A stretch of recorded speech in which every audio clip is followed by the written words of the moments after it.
হযরত ওমর একদিন তিনি হেঁটে কোথাও যাচ্ছিলেন। কিছু দূর যাওয়ার পরেই দেখলেন এক বৃদ্ধাকে। বৃদ্ধা কি যেন বিড়বিড় করছে। হযরত ওমর তার কাছে গেলেন, তার খোঁজ খবর নিলেন, জিজ্ঞাসা করলেন, আচ্ছা বুড়িমা, খলিফা ওমর সম্পর্কে তোমার ধারণা কি?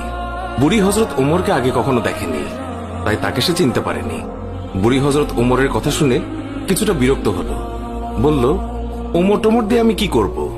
আমার কি এমন ঠেকা পড়লো যে আমার তার খবর নিতে হবে?